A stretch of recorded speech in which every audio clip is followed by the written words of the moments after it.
Hey, hello, let's do this. We are still in the world of butterfly CFD toy plane analysis, but I thought before we jump into ParaView and other applications within butterfly CFD, let's have a very quick video on residuals.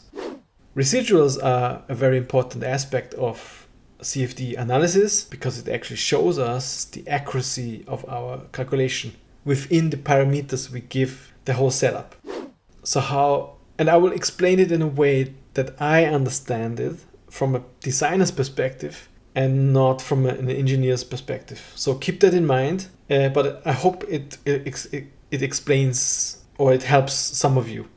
Yeah, I completely forgot about this tool we have in Rhino in Butterfly CFD where we can actually plot out a graph which shows us the calculation, or let's say the accuracy of the calculation. Maybe we jump into Rhino so I can explain it better. Very quick review. So if you haven't seen any of my videos, go back into the playlist. There's a playlist related to these videos where you can rewatch and then you understand it better. Otherwise you will not understand anything what we're talking here, except you already know butterfly. We very quickly set up the geometry and also the butterfly geometry. So we imported our geometry, which is this toy plane mesh model. We created butterfly geometry. Then we created the wind vector. The wind tunnel. We modified the wind tunnel. Then we divided the wind tunnel in a grid or in cells. And then we ran the snappy hex mesh, which basically creates a very fine mesh around the object, or refines the mesh around the object. And then we ran our solution. So we had to plug in certain things here, the recipe, what are we actually checking, what are we actually analyzing. And then we made the calculation visible by creating probe points. It's basically just a grid of points, and they are translated into probe points where we look at the exact, in that case, the wind speed at the specific points. Now, residuals give us a way on how accurate our calculation becomes within the setup. It's about the accuracy of the simulation, not the reality. Not to confuse simulation with the real world. So this is two different things. So you can remember that we gave butterfly an end time here. That means 500 means this is the amount of iterations the calculation goes through before it stops. And when it starts to calculate, it gets values and then it refines the values. So every time it iterates, it takes the last values calculated and tries to refine the calculation. So it becomes more and more accurate. And you can actually see that when we run the calculation and we look at the vectors, then they move quite a lot at the beginning, but then at the end they actually don't move anymore. And that means it becomes more closer and closer to, it becomes more and more stable. And we can look at that. We can look at the calculation in a graph form. There's a tool for that within Rhino, which we can use to plot this graph. And maybe we just run the simulation so you can actually see it. I will set the right interval to 2, that's fine, maybe to 1, so we see it better. And I will just rename this. This was my best way to restart this whole calculation. It's first calculating our mesh and the snappy hex mesh. And remember, I didn't use a very refined mesh for this, just because it would be just take hours to create this video. Keep that in mind. Now, okay, it starts. It moves quite a lot. Still changing quite a lot.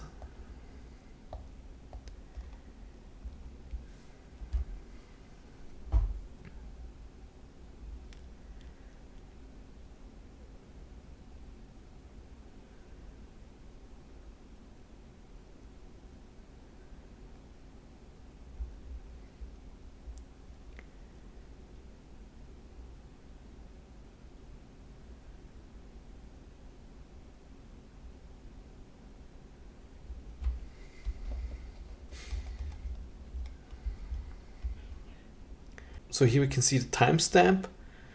So we are around 50 and it's already slowed down quite a lot. And that's actually a good sign. It's a good sign. The earlier it becomes stable, the more you can be sure that the simulation is accurate. So in theory, we know that until 500, not much will change. So it's already very, very stable. It doesn't do much anymore. Maybe some tiny, tiny movements. Now, if we want to look at that in a graph form, then I will show that how that works. I stop it at 100, and let's go into Butterfly CFD. This one, Butterfly Plot Residuals. And it's super easy to use. There's no big deal. We just need to apply the solution. And we need a rectangle. So it needs to be in the horizontal plane so you can actually see the graph or graphs. And we can also just, and with fields, you can look at specific fields. Fields were the items we're testing. In that case, the wind speed. We can do that. If we look at that isolated, then that doesn't work. That's one of these like things where you think, Butterfly CFD, why? Okay. Anyway. Let's don't worry about it. What I was told though is that the quicker this graph comes down, the better. And we can just rerun the simulation so you can actually see the graph in action. Just rename this again. Creating the mesh, snappy hex mesh, and now it starts the calculation, and you're gonna see the graph forming.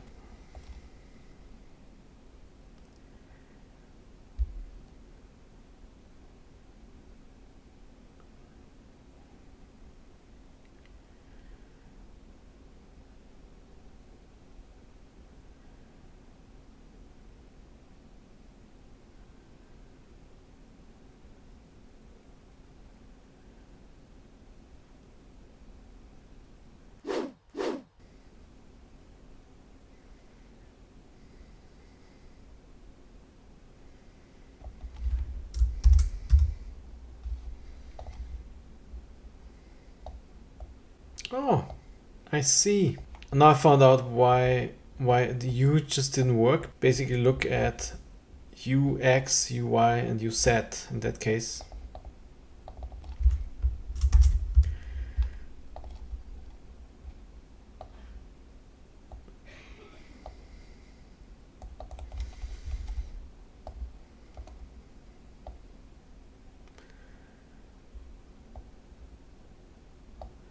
And it will just show me one graph. I can also then look at UI, and I guess I can also say UX. No, that doesn't work. Did that work? That doesn't work. It's annoying. Anyway, here it won't do much. There's not much change going on anymore. And yeah, that's 500. Okay, we reached 500. I think it's, yeah, pretty obvious what it does.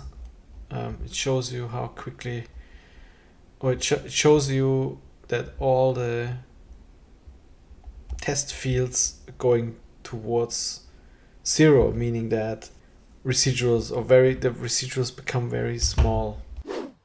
And if you run into problems with that, then, and it doesn't go down at all, then you might need to check your mesh, or you need to check if the refinement level, is there something wrong with the refinement level, and so on.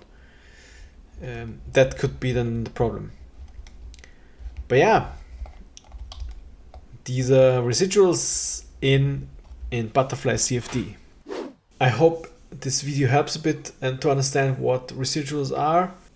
If you want to support this channel, you can go to my channel page and sign up as a member. All right, see you next time.